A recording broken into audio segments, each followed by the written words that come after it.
Kita seringkali menjadi orang yang tidak sabaran dengan anak ketika kita mengajarkan anak kita karena kita sudah tahu dengan materi yang diajarkan. Contoh sederhana begini. Bisa saja kita mengajarkan kepada anak cara membaca dengan kata budi. Kita sudah mengejanya dengan benar. Bu sama dengan bu, di sama dengan di. Tapi anak kita sulit untuk menyambungnya. Lalu kita menganggap anak kita ini lamban. Bisa saja kita kesal karena kok tidak menangkap-nangkap juga sih apa yang saya ajarkan. Padahal sudah diterangkan berkali-kali. Apa yang harus kita lakukan supaya kita memiliki kesabaran lebih ketika kita mengajarkan anak dengan hal-hal yang baru? Saya tentu tidak akan mengajarkan metode atau tips bagaimana mengajar anak dengan benar. Tapi saya ingin mengajak kita semua untuk melihat sikap kita ketika kita menghadapi anak-anak kita saat kita turun langsung membimbing anak dalam belajar. Dulu saya mengajar anak dengan materi-materi awal yang mudah untuk diajarkan. Seperti berhitung dengan angka-angka satuan, misalnya 2 ditambah 6 berapa, kemudian mengajar membaca dengan kata-kata pendek itu, dan supaya bisa dilakukan oleh kita sebagai orang tua.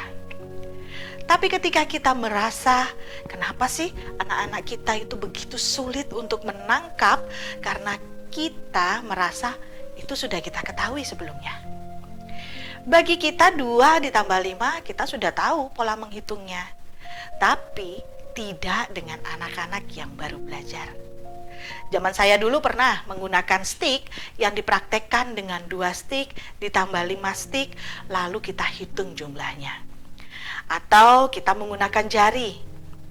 Lalu karena kita sudah tahu polanya, kemudian di luar kepala kita langsung menangkap jumlah dari 2 tambah 5 itu berapa.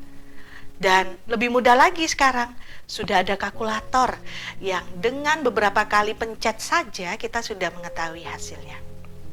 Maksud saya begini, jangan kita karena sudah tahu pola menghitung dan membaca, kita lalu ingin menerapkan kepada anak-anak yang baru belajar. Mereka menangkap hitungan atau mengeja, membaca dari belajarnya itu sudah merupakan pekerjaan yang berat bagi mereka. Artinya, jangan menyepelekan setiap usaha anak dalam belajarnya.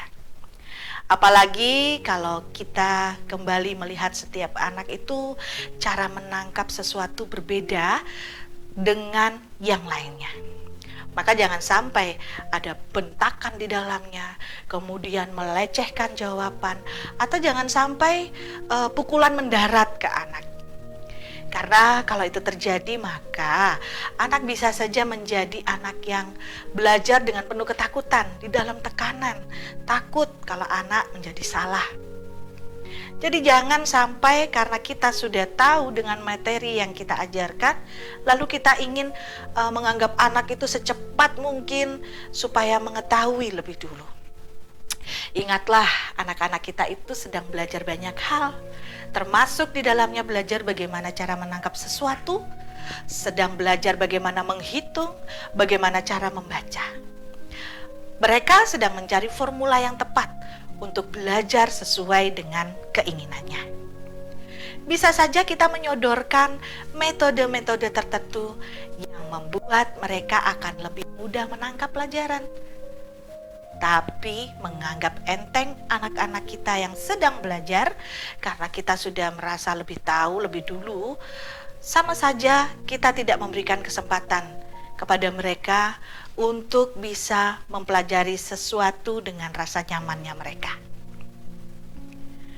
Masing-masing anak berbeda, masing-masing anak khusus, dan kita hanya butuh kesabaran untuk menolong mereka saat mereka belajar. Kalau Tuhan memberi tanggung jawab untuk mengajarkan kepada anak-anak kita, maka lakukanlah tanggung jawab itu dengan sebaik-baiknya. Amsal 1 ayat 8 mengatakan, "Hai anak anakku, dengarkanlah didikan ayahmu, dan jangan menyia-nyiakan ajaran ibumu.